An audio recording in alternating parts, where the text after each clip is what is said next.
Fazil sir, 9ാം ക്ലാസ്സിന് നമ്മൾ text book മാറിയതുകൊണ്ട് കുട്ടികളൊക്കെ ഭയങ്കര ടെൻഷനിലാണ്. ക്വസ്റ്റ്യൻ എങ്ങനെ വരുമെന്നൊന്നും അറിയാണ്ട് ഇങ്ങനെ ഇരിക്കുകയാണ്. ഏതൊക്കെ ടെൻഷൻ? നമ്മൾ ക്വസ്റ്റ്യൻ പ്രഡിക്റ്റ് ചെയ്യൂലേ, പിന്നെ എന്തിനു പേടിക്കണം?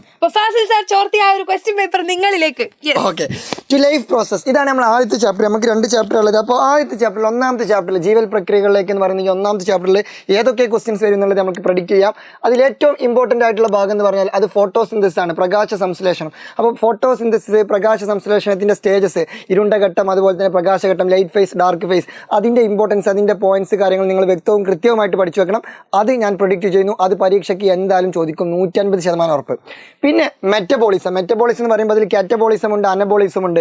Catabolism, anabolism. കാറ്റബോളിസം എന്ന് പറയുമ്പോൾ ചെറുതാണ്, കാറ്റ് ചെറുതാണ്, സോ അത് ബ്രേക്ക് ഡൗൺ ആയിരിക്കും. അനബോളിസം എന്ന് പറഞ്ഞാൽ നമ്മൾ എന്താണ്, സിന്തസിസ് ആയിരിക്കും.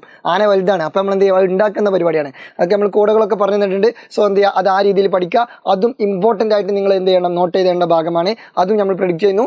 മെറ്റബോളിസം, കാറ്റബോളിസം, ആനബോളിസം ചോദിക്കാൻ സാധ്യതയുണ്ട്. Then osmosis, diffusion, facilitated diffusion and active transport. ഇതെന്താണെന്നുള്ളത് എന്ത് ചെയ്യും, മാച്ച് ദ ഫോളോവിങ് ചോദിക്കും. അതായത് ഇങ്ങനെ കറക്റ്റ് പട്ടികപ്പെടുത്താൻ ചോദിക്കും. 150%, അത്രയില്ല, 140%. അപ്പോൾ ഇതെന്ത് ചെയ്യുക, ഉഷാറായിട്ട് പഠിക്കുക. ഇതാണ് ഫസ്റ്റ് ചാപ്റ്ററിലെ ഇമ്പോർട്ടൻ്റ് ആയിട്ടുള്ള പോർഷൻസ്. അപ്പോൾ ഇത് നമ്മൾ എന്ത് ചെയ്യുന്നു, പ്രെഡിക്റ്റ് ചെയ്യുന്നു.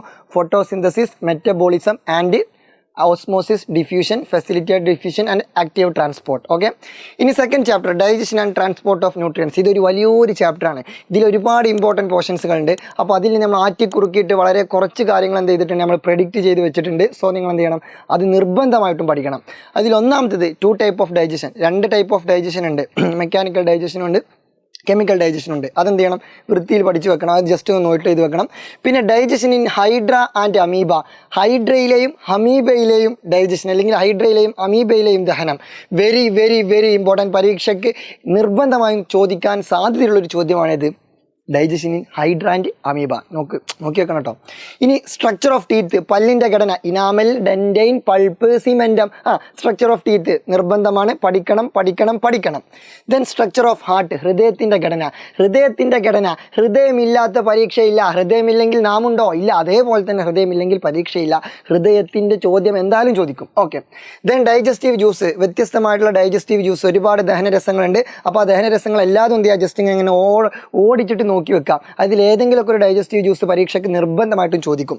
And last structure of villas. അവൻ വില്ലനാണ്. വില്ലസ് ഇല്ലാത്ത പരീക്ഷയില്ല. അവൻ വില്ലനായിട്ട് ഏറ്റവും അവസാനം ഒടുവിൽ വരും. അപ്പോൾ വില്ലസിൻ്റെ സ്ട്രക്ചർ കറക്റ്റ് നോക്കി വെക്കണം.